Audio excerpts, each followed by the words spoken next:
भारत में direct selling business को विनियमित करने और उपभोक्ताओं के हितों की रक्षा के लिए भारत सरकार ने consumer protection direct selling rules 2021 लागू किए हैं।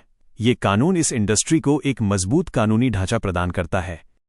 यहां भारत के डायरेक्ट सेलिंग कानूनों के मुख्य बिंदु सरल हिंदी में दिए गए हैं। भारत के डायरेक्ट सेलिंग कानून कंज्यूमर प्रोटेक्शन रूल्स 2021। 1. पंजीकरण और संस्थापना रजिस्ट्रेशन। किसी भी कंपनी को भारत में कानूनी रूप से काम करने के लिए कम से कम एक भौतिक कार्यालय फिजिकल ऑफिस भारत के भीतर होना अनिवार्य है। कंपनी को ये घोषणा करनी होगी कि वो मनी लॉन्ड्रिंग या चिट फंड जैसी गतिविधियों में शामिल नहीं है। 2. पिरामिड स्कीम पर प्रतिबंध बैन ऑन पिरामिड स्कीम्स। कानून के तहत पिरामिड स्कीम और मनी सर्कुलेशन स्कीम को पूरी तरह से प्रतिबंधित कर दिया गया है।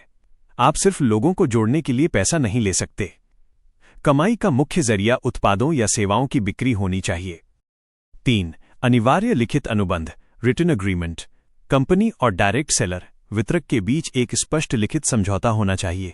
इसमें कमीशन की दरें, वापसी की शर्तें और जिम्मेदारी का स्पष्ट उल्लेख होना जरूरी है। 4. Cooling of period.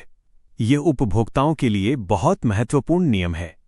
यदि कोई व्यक्ति किसी उत्पाद या अवसर से संतुष्ट नहीं है तो एक निश्चित समय, आमतौर पर 30 दिन के भीतर, वो उसे वापस कर सकता है और अपना पैसा वापस पा सकता है।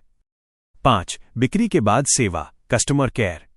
हर कंपनी के पास एक शिकायत निवारण अधिकारी ग्रीवेंस रिड्रेसल ऑफिसर होना अनिवार्य है। शिकायत मिलने पर कंपनी को 48 घंटे के भीतर उसकी पावती देनी होगी और 1 महीने के भीतर समाधान करना होगा। 6. डायरेक्ट सेलर के लिए नियम रूल्स फॉर सेलर्स।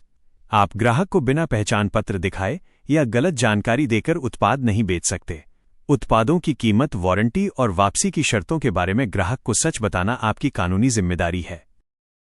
कंपनियों के लिए महत्वपूर्ण डूज एंड डोंट्स, क्या करें और क्या ना करें। क्या करना जरूरी है? डूज, क्या प्रतिबंधित है। डोंट्स, जीएसटी और पैन नंबर रखना, ज्वाइनिंग के नाम पर भारी निवेश कराना, उत्पादों की गुणवत्ता की गारंटी देना, झूठे इनकम के वादे करना, पारदर्शी रिफंड पॉलिसी रखना, ग्राहक को जबरदस्ती सामान खरीदना, सरकार के पास अपना डेटा दर्ज करना, बिना बिल के सामान बेचना।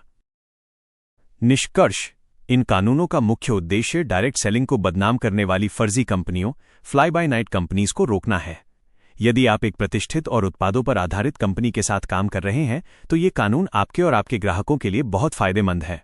महत्वपूर्ण टिप, हमेशा सुनिश्चित करें कि आपकी कंपनी भारत सरकार के उपभोक्ता मामलों के विभाग डिपार्टमेंट ऑफ कंज्यूमर अफेयर्स की लिस्ट में पंजीकृत है।